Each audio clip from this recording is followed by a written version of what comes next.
October 1917. The coast of France. I really want you to put yourself there for a second. Just standing on the shoreline, staring out at the English Channel. Right, in the dead of autumn. Exactly, in autumn. And the sky overhead is this bruising, oppressive gray. You know, the kind of thick overcast that makes it feel like twilight even in the middle of the day? Oh, absolutely. That heavy, suffocating kind of weather. Yeah. And the wind coming off the water is just biting. I mean, it's slicing right through your coat, carrying this freezing, salt-heavy mist. And the water itself, it's this churning, unforgiving expanse of dark green and black, peaking with these white caps that look like jagged teeth. It's an incredibly hostile environment. It really is. And out of that gloom, out of that freezing sea spray, a silhouette just emerges. It's a sailing barge, a three-masted schooner. Drifting in. Right. But as it drifts closer, driven purely by the coastal winds and the tide, you notice something is deeply, viscerally wrong. I mean, it is dead in the water, yet it's still moving. Like a ghost. Exactly like a ghost. It grinds onto the rocky shallows of Rozel Point, which is just south of Cherbourg. And the hull is completely intact. There's no shattered wood, no gaping holes from a collision or anything like that. But the rigging is a disaster. Yeah. The ropes and massive canvas sails, they are violently tangled, just flapping and snapping in the coastal wind like, I don't know, broken wings. And the only sounds are the groaning of the wooden hull grinding against the shore, the crash of the surf, and the wind tearing through the ropes. Which is terrifying enough on its own. But the most terrifying part, you look at the deck, there's no one at the helm. There is no one on the deck at all. Nobody. The ship has survived, but her entire crew of 5 men has completely, utterly vanished into the dark waters. So welcome to this deep dive. Today, we are investigating a real-life horror story of the sea. Our mission is to unpack the chilling, completely unresolved mystery of the Zebrina. It really is the ultimate manifestation of maritime psychological terror. You know, the classic ghost ship. And I think we need to clarify right at the outset, for anyone listening who thinks this sounds like a spooky fable, this is not maritime fiction. Right, this isn't a movie. No, not at all. This isn't a tall tale invented to entertain sailors around a tavern fire. This is a meticulously documented historical incident from the absolute height of the First World War. Which makes it so much worse. It does. We have naval intelligence reports, we have Coast Guard logs, and these competing, deeply terrifying explanations for what happened out there in the dark.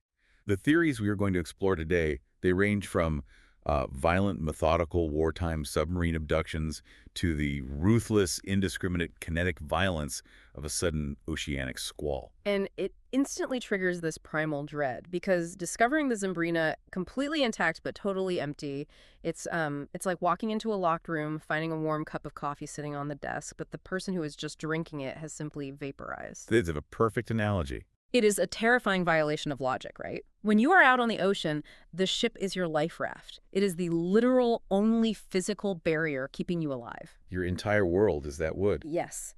The formula we all inherently understand is that if the ship breaks and sinks, the people drown. That makes logical sense.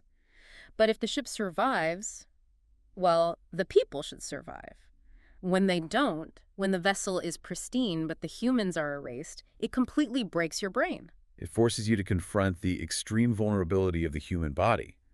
I mean, we build these massive, heavy structures of oak and iron, and we sort of trick ourselves into thinking that because the machine is strong, we are strong. Wow. Yeah, we borrow the machine's strength. Exactly. But the ocean does not operate by our logic. The Zebrina stands as a monument to that horrifying reality. The environment is infinitely hostile, and we are, frankly, incredibly fragile. So to understand how 5 experienced sailors could just vanish into thin air, we have to look at the exact machine they were operating. We have to look at the anatomy of this doomed vessel because, you know, a 189-ton barge in 1917 does not handle the ocean the way a modern ship does. Not even close. You're probably thinking of a sturdy, steel-hulled freighter. But the Zebrina was built in 1873 in Whitstable, England. She was a 3-masted sailing barge. We really need to pause and establish the physical scale and the mechanical reality of this ship, because Whitstable was a hub for building tough, working-class coastal vessels. And 189 tons in the context of the vast, violent ocean is remarkably small. It's tiny. It is a little speck of wood bobbing on a chaotic 3-dimensional surface. And she was schooner-rigged. That is a crucial technical detail here. Right, let's break that down because schooner rigged sounds romantic, it sounds like a painting, but mechanically, what does that actually mean for the guys on board? It means an unbelievable amount of grueling, dangerous physical labor. A schooner rig utilizes fore and aft sails. Unlike the square-rigged ships you see in, pirate movies, where the sails hang across the ship, fore and aft sails run parallel to the length of the ship. Okay, parallel. Right. They are suspended by massive heavy wooden poles called gaffs and booms. When the wind catches those enormous sheets of canvas, the aerodynamic forces are just staggering. Now, to control those sails, to raise them, lower them, or adjust their angle to the wind, you don't push a button. No hydraulics. No motorized winches in 1873. You use block and tackle, which are wooden pulleys, and thick, heavy hemp ropes. Hemp ropes that, when you're out on the English Channel, are soaking wet from freezing sea spray. So they swell up, they get incredibly stiff, and they weigh a ton. Exactly. You're hauling waterlogged ropes that are literally tearing the skin off your hands. And the Zebrina was operated by a crew of just 5 men. 5? Just 5 men to manage 3 towering masts, multiple massive sails, and the navigation of the ship in the open ocean. I mean, think about the biomechanics of that. It means there is almost zero downtime. You are constantly working. You are hauling lines. You are fighting the wind that is literally trying to rip the ropes out of your grip. It's exhausting. It is. You are doing this in the freezing rain on a deck that is pitching wildly beneath your feet. Yeah. Your muscles are screaming. Your hands are blistered. You are severely sleep-deprived. And you are living in unimaginably cramped quarters. Below deck, the space would be tight, claustrophobic, with incredibly low ceilings. But on this specific voyage, there is another environmental factor that amplifies the misery tenfold. The cargo. The cargo. She was carrying a belly full of Swansea coal. Okay, let's talk about the coal. Because coal isn't just a pile of rocks sitting neatly in the bottom of the boat like gravel. Coal is dust. It changes the entire physical atmosphere of the ship. Swansea coal dust is insidious. It gets into the grain of the wood, it coats the floorboards, it gets into the cramped bunks, into their food. And think about the physics of coal dust mixing with freezing salt water on human skin. Oh, it's awful. It forms this gritty, abrasive paste. It gets into your clothes, into your collar, under your cuffs. So every single time you pull a rope, every time you move, this toxic, freezing paste is chafing your skin raw. You can't escape it. No. You are breathing it in, coating your lungs. It's a heavy, suffocating presence. You are one of just 5 exhausted men trapped on this small wooden island, surrounded by pitch-black, freezing water, breathing in coal dust, listening to the relentless, agonizing creaking of the hull. That creaking is the soundtrack of your entire existence. Every single wave that hits the side of the vessel makes the entire structure groan and flex. And you have to remember, she was built in 1873. Right. By October 1917, the Zebrina is 44 years old. Which brings up this really incredible dark irony about this ship. I was looking at her history, and her original builders designed her with this grand transoceanic ambition. She was built to trade on the River Plate in South America. The Rio de la Plata. Yes, you hear that and you picture tropical trade routes, right? Navigating the warm waters of Argentina and Uruguay. A very prestigious, glamorous life for a sailing vessel.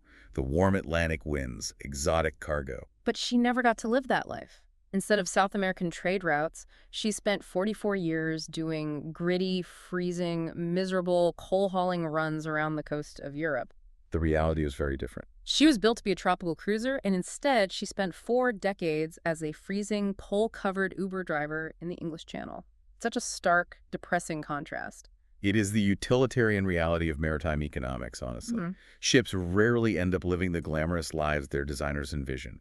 They do the brutal, punishing work that the industrial economy demands of them, and hauling coal across the English Channel is some of the most punishing work imaginable. But knowing that, put yourself in the mind of Captain Martin and his 4 crew members in 1917. You are sailing on a 44-year-old wooden ship. Wood degrades. They rot. Iron nails and fittings rust. She has spent 4 decades being pounded by salt water, stressed by heavy gales, loaded and unloaded with thousands of tons of crushing coal. So I have to ask, do you lie in your cramped bunk, listening to that wood groan, and trust the ship because she's a survivor? Or do you lie awake just waiting for the timber to finally splinter and give out? That's a terrifying thought. It's like driving a car with 300,000 miles on it through a blizzard. You hope the engine holds, but you know the structural margins are incredibly, terrifyingly thin. That is the exact psychological tension they lived with. In 1917, there is no GPS. There is no weather satellite imagery. You cannot look at a radar screen to see what's coming. They relied on a glass barometer, the color of the clouds, and the structural integrity of the rotting planks beneath their feet. The age of the vessel, the sheer fatigue of the wood, would have been a ghost haunting the crew long before any actual disaster struck. So we have our setting. A dark, cramped, exhausted 44-year-old ship, smelling of sea salt, sweat, and coal dust, manned by 5 men pushed to their absolute physical limits. Let's trace the actual descent into the dark. Let's map out the final voyage and the discovery. It begins in October 1917. The Zebrina leaves Falmouth, which is a port on the rugged southwestern coast of Cornwall, England. Her destination is Saint-Brieuc, France. To get there, she has to cross the English Channel. And we must talk about the oceanography and meteorology of the English Channel in October. This is not a calm, open ocean crossing. The channel is essentially a geographic funnel. A funnel? Yes, it connects the vast, deep Atlantic Ocean to the shallow North Sea. Right, so it takes all that massive oceanic energy and just squeezes it into a narrow, shallow corridor. Exactly. When the deep, rolling swells of the Atlantic hit the shallow continental shelf of the channel, the bathymetry, the actual shape of the seafloor, forces the water upward. So the waves change shape. The waves become steeper, much shorter in frequency, and highly chaotic. Furthermore, in October, the autumn gales begin. You have massive low-pressure systems swinging in from the Atlantic. The wind is ferocious, and the water temperature plummets. It is a violently unpredictable body of water. So Captain Martin sails his heavily loaded, aging barge directly into this meteorological meat grinder, and the historical record just goes dark for 2 days. Roughly 48 hours after leaving Falmouth, the Zebrina is discovered aground at Rozel Point.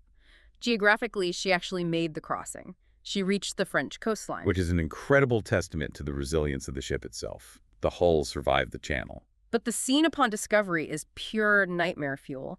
Imagine being on the French Coast Guard or naval boarding party. You row out to this 189-ton barge grinding against the rocks. You grab the cold, wet wood of the hull and pull yourself up over the gunwale. You step onto the deck, and you are met with, well, absolute crushing silence. The absence of human life in a space specifically designed for human habitation is always deeply unsettling. You yell out for the captain, nothing but the wind.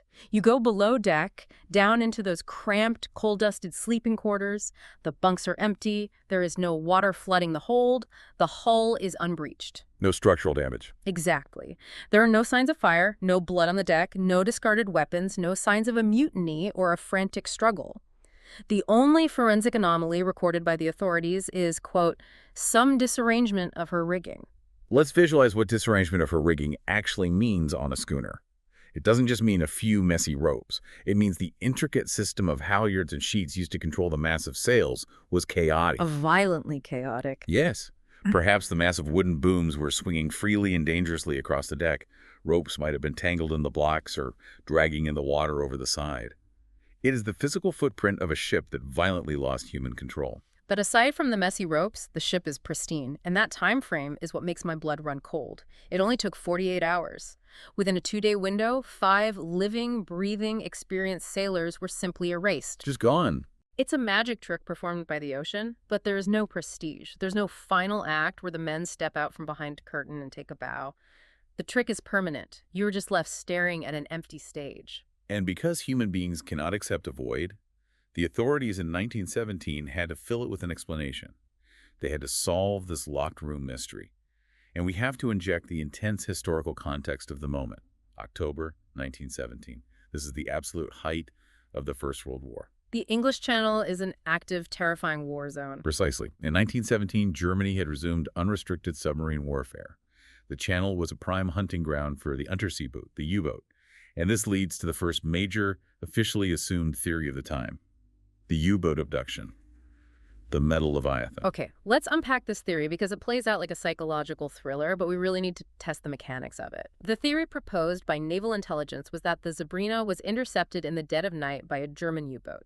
The U-boat commander intended to sink the wooden barge, but to save expensive torpedoes, he decided to surface and use the submarine's deck gun. The 8.8-centimeter naval gun mounted on the deck. That was standard procedure for unarmed merchant vessels. Right. So the theory goes like this.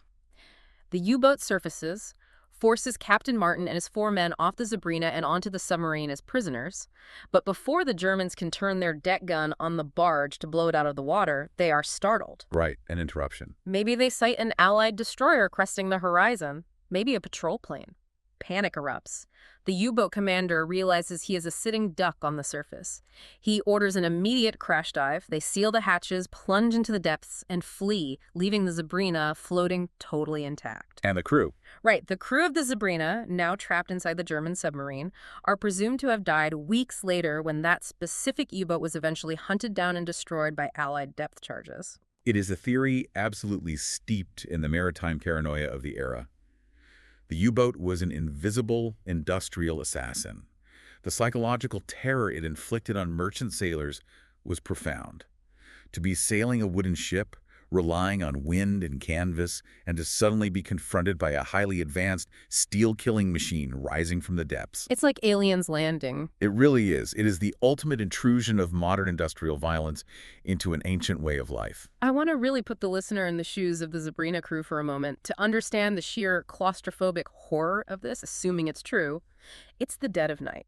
You are exhausted, freezing, covered in coal dust. You are peering into the pitch-black rain. Suddenly, the water right next to your boat begins to boil and foam. Bubbles everywhere. And out of the freezing sea, this massive black metal leviathan breaches the surface. The water cascades off its iron hull. Deafening roar of the massive diesel engines echoing across the water. The harsh glare of a searchlight pinning you like an insect. German voices shouting commands through megaphones in the dark. You are ordered off your ship at gunpoint. And think about the psychological transition here. You leave the wooden deck of a 44-year-old ship where you can feel the wind, where you can at least see the sky. You climb down a narrow steel ladder through a tiny circular hatch and into the belly of this metal beast. You transition from the open ocean into an aggressively modern, claustrophobic iron tube. We need to explain what the inside of a WWI U-boat actually felt like. It was a sensory nightmare.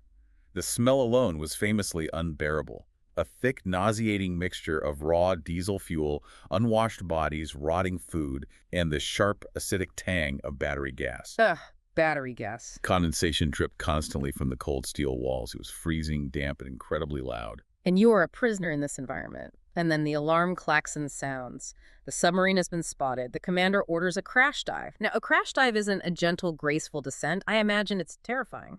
It is a violently steep, rapid plunge. They vent the main ballast tanks, allowing hundreds of tons of seawater to rush in. The floor abruptly tilts beneath your feet, often at a 15 or 20-degree angle. Wow. You have to grab onto pipes just to keep from falling forward. The roar of the water rushing into the tanks is deafening. It's like being locked inside a steel garbage can and suddenly the floor drops out from under you. You plunge into the freezing dark of the channel. If this theory is true, these 5 men survived the terrifying boarding only to be locked in an iron coffin. And they spend days, maybe weeks, in the dark, suffocating, only to be killed when a British depth charge blows the submarine apart. Killed by friendly fire. Exactly. To be killed by your own country's weapons. Right. In the pitch black at the bottom of the sea. It is a profoundly bleak, agonizing narrative. It is. But wait. I have to stop you there. I have to push back on this because when you look at the logistical math of this theory, it makes zero sense. I just don't buy it. What is the specific mechanical flaw you see in the U-boat scenario? It's the sheer bureaucratic absurdity of taking them prisoner. Think about the physical mechanics of what we just described. Moving 5 men in the open ocean is incredibly dangerous and slow. You have a 189-ton barge pitching wildly in the autumn gales. You have a U-boat bobbing on the surface. How do you transfer 5 freezing, exhausted, coal-covered sailors from the barge to the sub? That's a fair point. They have to lower a rowboat, row across churning waves, climb up a slippery, curved iron hull, and squeeze one by one down a 2.5-foot wide hatch. All while the U-boat is completely exposed on the surface, totally vulnerable to any passing Allied patrol. It takes critical minutes, time a U-boat commander in a war zone simply does not have. Exactly. Space on a World War I U-boat was at an absolute premium. They barely had enough bunks and oxygen for their own crew. Why would a ruthless German commander risk his sub, his men, and his mission just to meticulously process 5 Welsh coal workers? The logistics don't add up. If your goal is to sink the barge, you just put the crew in their own lifeboat, say good luck, and blast the ship. Or, far more likely in the brutal calculus of war, you just blast the ship with them on it. Taking them below deck requires a methodical, almost polite approach to warfare that completely contradicts the reality of unrestricted submarine warfare. It's too neat. The theory requires a U-boat to surface, spend 20 minutes dangerously transferring prisoners, magically get interrupted at the exact second before firing the gun, crash dive successfully, and then conveniently get blown up a week later so there are no witnesses and no POW records. It's a Hollywood script trying to explain an empty boat. Your skepticism is entirely justified, and is the exact same skepticism that led naval investigators and maritime historians to search for a more grounded answer. The U-boat theory relies on a cascading sequence of highly improbable interruptions. It requires human malice, complex timing, and incredibly bad luck. The truth is usually much simpler. It requires fewer moving parts. And that leads us to the second theory, the theory that strips away the war, the submarines, and the guns, and leaves us with something that is, frankly, astronomically more disturbing. Right. Let's move to 1932. The war is over. The maritime paranoia has cooled down a bit. An investigator named David Masters publishes a book called When Ships Go Down. He looks at the Zebrina, he looks at the hydrodynamics of the channel, he looks at that one single forensic clue, the disarranged rigging, and he comes to a brutal, mathematically simple conclusion: the violence of the elements. Masters concluded that Captain Martin and his crew were not abducted by men. They were simply washed overboard in a sudden violent oceanic squall, and the sturdy wooden barge sailed on without them. Let's break down the mechanics of a squall, because it's not just a bad rainstorm. How does a squall physically hit a ship like this? A squall line is a sudden, sharp, localized increase in wind speed and atmospheric pressure. In the English Channel in autumn, these microbursts can form rapidly and strike with unbelievable kinetic energy. So there's no warning? None. It is not a gradual buildup of wind where the crew has time to prepare. It is a literal wall of invisible force moving across the water at 50, 60, sometimes 70 miles per hour. So picture the deck of the Zebrina again. It's pitch black. It's raining. The crew is already exhausted, navigating through rough, steep waves. They likely have the massive canvas sails fully hoisted or maybe partially reefed to control their speed. And then, without any warning from the dark horizon, this wall of wind and solid water slams into them. The auditory experience alone would be paralyzing. The sudden roar of the wind hitting the rigging sounds like a freight train. You literally cannot hear the man standing 3 feet away from you. And this explains the only piece of evidence we have, the disarrangement of the rigging. Let's talk about the physics of what happens to a schooner when a squall hits it broadside. The immense surface area of those fore and aft sails acts exactly like a parachute catching a hurricane. Yes, the aerodynamic center of effort on the sails creates a massive rotational force on the masts. The wind hits the canvas pulls the mast, and the entire 189-ton vessel is violently forced over onto its side. In maritime terms, it is called a knockdown. A knockdown? The ship rolls to 50, 60, maybe 80 degrees. The deck, which you were just standing on, suddenly becomes a steep, wet cliff face. The sudden slack and snap of the wind causes the heavy wooden booms to swing violently across the deck. If a 2-ton wooden pole swings at your head at 30 miles an hour, it sweeps you right off your feet. Ropes snap violently out of freezing hands, tangling the pulleys. It's total, instantaneous chaos. And in that moment of being knocked down, the gunwale, the edge of the ship, is pushed entirely underwater. The ocean simply rushes across the deck, and seawater is heavy. A cubic meter of seawater weighs over a ton. A ton. It sweeps across the tilted, slippery wooden planks with the force of an avalanche. And it pulls. It violently, effortlessly pulls all 5 men off their feet. They have nothing to hold on to. Their hands are frozen. The wood is slick with rain and Swansea coal dust. In one merciless sweep, all 5 of them are dumped over the side into the freezing abyss. Now, I want to slow down and focus heavily on the physical and psychological human experience of the men in the water at this exact second. Because to me, this is the ultimate unthinkable terror. The human body's physiological reaction to sudden immersion in cold water is violently involuntary. Yeah. We call it the cold shock response. Right. You hit the water, and the cold hits you like a physical punch to the chest. It instantly knocks the air out of your lungs. You experience involuntary gasping. If your head is underwater when that gasp reflex hits, you inhale seawater and you drown in seconds. Furthermore, the extreme cold causes massive vasoconstriction. The blood rushes away. Yes, blood rushes away from your extremities to protect your core organs. Within minutes, you completely lose motor control of your hands and arms. You cannot swim. You cannot grab a rope even if one were thrown to you. And remember what they are wearing. Thick wool coats, heavy canvas trousers, leather boots. The moment wool gets soaked, it absorbs the water and becomes incredibly heavy. It acts like a lead weight, actively dragging you down into the dark. You are fighting physics, biology, and the ocean all at once. You are coughing up salt, frantically kicking just to keep your chin above the churning black water. And then the ultimate psychological horror occurs. Yeah. A ship like the Zebrina with a heavy, ballasted hull is designed to be self-righting. Oh, God. Once the initial burst of the squall passes, or if the sails tear, the weight in the bottom of the hull pulls the ship back upright. You tread water, your muscles seizing, your lungs burning. You wipe the stinging salt water out of your eyes and you look up.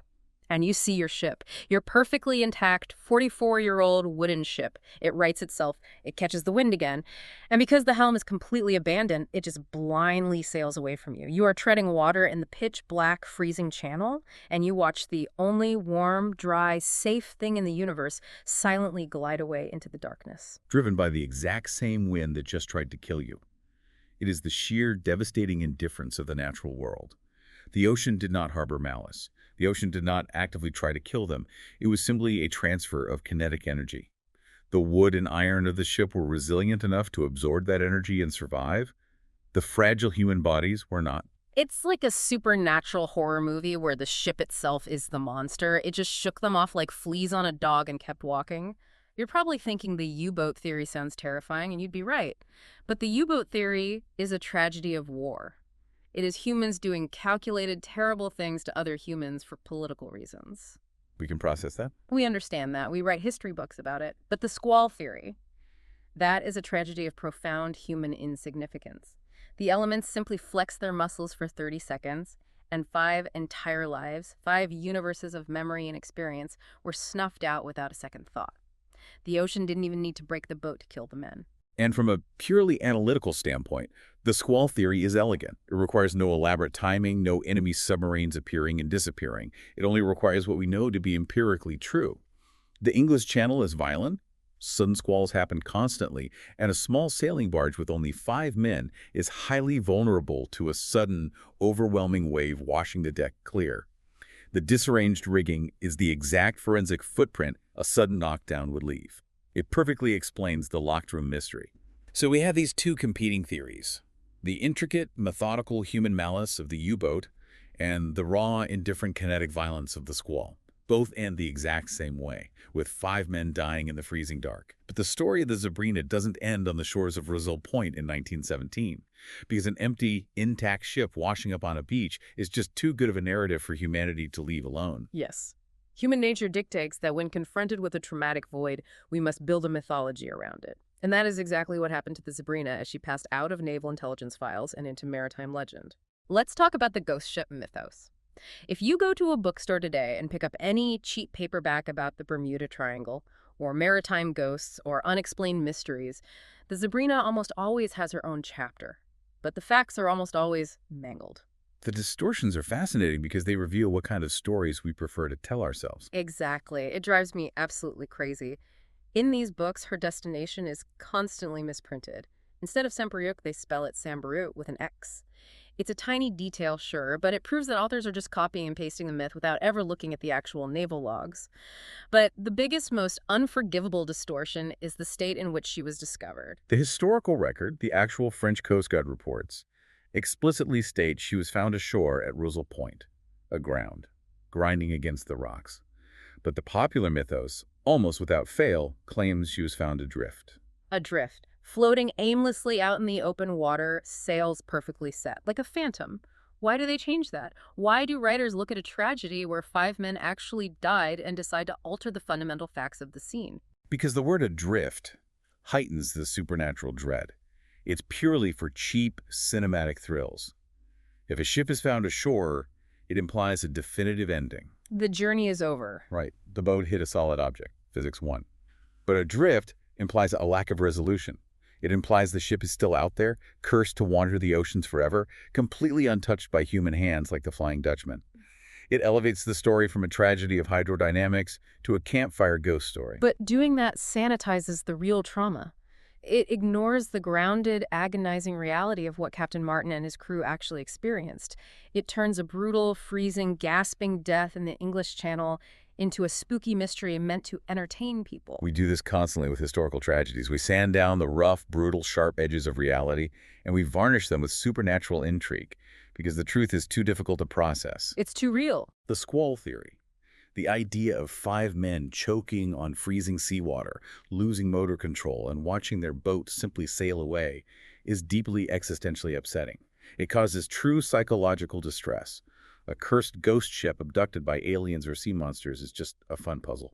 I want you to really ponder this because it gets to the core of why we are so obsessed with these stories. Why do we prefer the supernatural ghost story over the physics equation? Is it because a mysterious, adrift phantom ship is somehow less terrifying than the simple cold fact that the ocean can swallow you in an instant without any reason and leave your empty ship sitting on a beach without a single scratch on it? Yes, absolutely. The supernatural, paradoxically, provides comfort. If it was a ghost or a sea monster or a Bermuda Triangle vortex, it implies that there are hidden rules to the universe. Even if they are magical, terrifying rules, they are rules. It means there's a reason. Exactly. It implies that monsters exist, and therefore there is a targeted reason for the violence. The squall theory provides no comfort. It implies there is no narrative. There is no malice, no divine plan, no target. It is just chaotic, fluid dynamics, physics, and profound bad luck. The human brain struggles immensely to accept that level of random, indifferent destruction. We invent the supernatural so we don't have to look directly into the void. That is incredibly dark. And it makes you wonder what happens to the physical vessel after all this projection. What happens to the Zebrina? You'd think a ship with this kind of morbid history becomes a museum piece, right? Preserved under glass for people to stare at. Not at all. Her ultimate fate is wonderfully, tragically mundane. After the investigation in 1917 yields no definitive answers, the Zebrina is refloated, she is repaired, and she is put right back to work. She goes back to hauling cargo. Yes. The industrial economy does not stop for a ghost story. The ship was a tool, and the tools still worked.